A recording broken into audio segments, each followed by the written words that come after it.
Assalamualaikum warahmatullahi wabarakatuh. Terima kasih udah klik video ini. Apa kabar nih teman-teman para pemirsa YouTube semuanya? Saya doakan semoga selalu dalam keadaan sehat walafiat, sukses, bahagia, dan juga penuh berkah. Amin ya robbal alamin. Kita akan kembali membahas pertanyaan-pertanyaan ataupun juga masalah-masalah yang ditanyakan atau dikonsultasikan dari teman-teman viewers kita semua. Dari akun @robisaputra4471. Sebelumnya saya udah subscribe bang, terima kasih sahabatku semuanya. Bang mau nanya, kalau kasusnya gini gimana bang? Kan aneh ngambil KPR udah jalan 2 tahun, lokasinya banjir bang. Awalnya aneh nggak tahu kalau banjir, di tahun kedua banjirnya parah dan aneh mau stop lanjut kreditnya, mau nyari take over yang lain. Nah, kira-kira bisa diurus enggak ya, Bang? Karena kalau misal rumah ini mau diiklankan ke marketplace, pasti nggak ada yang bakal mau. Jadi gimana? Jadi gimana lah solusinya, Bang? Mohon dibales, Bang.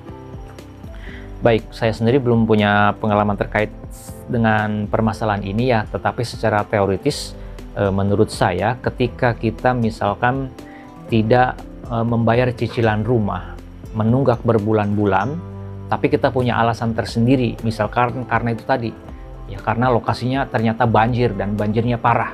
Nah kita keberatan dan kecewa, kita nggak bayarin tuh cicilan rumah tersebut, padahal udah berjalan 2 tahun. Otomatis nanti dari pihak bank, dari pihak kreditur ya akan melakukan penagihan, memberikan surat peringatan atau somasi. Ketika kita tetap tidak membayarkan cicilan tersebut, otomatis nanti dari pihak kreditur akan ya menyegel rumah misalkan sampai pada akhirnya melelang rumah. Nah, kita tidak keberatan dengan tindakan dari kreditur tersebut, ya sah-sah saja, silahkan saja. Dan nanti pada saat rumah tersebut ternyata berhasil dilelang oleh pihak kreditur, oleh pihak bank, kalau misalkan masih ada nih sisa lelangnya, ternyata masih ada lebih untuk menutupi sisa angsuran yang belum lunas, masih mencukupi misalkan, maka kita ya boleh untuk meminta sisa daripada lelang tersebut ya. Tapi kalau misalkan dengan kondisi yang pertama tadi, kemudian kita ingin mengambil kredit lagi ya, KPR di perumahan yang lain atau take over secara formal melalui pengajuan kepada pihak bank, ya menurut saya tidak akan di-ACC karena kita masih tersangkut dengan KPR sebelumnya yang sampai nunggak, yang sampai misalkan dilelang oleh pihak kreditur, meskipun kita punya alasan karena kita kecewa misalkan dengan kondisi yang ternyata banjir parah. Kecuali misalkan kita ambil over kreditnya secara di bawah tangan, itu ya bisa-bisa saja sih seperti itu. Atau upaya yang lainnya yang dilakukan ketika misalkan kita kecewa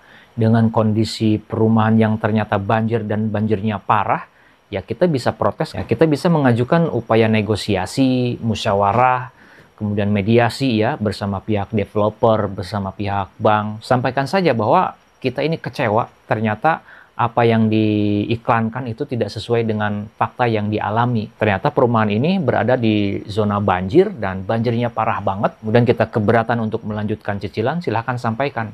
Ya, nanti hasilnya tergantung dari hasil negosiasi dan mediasi itu seperti apa. Silahkan cari kesepakatan.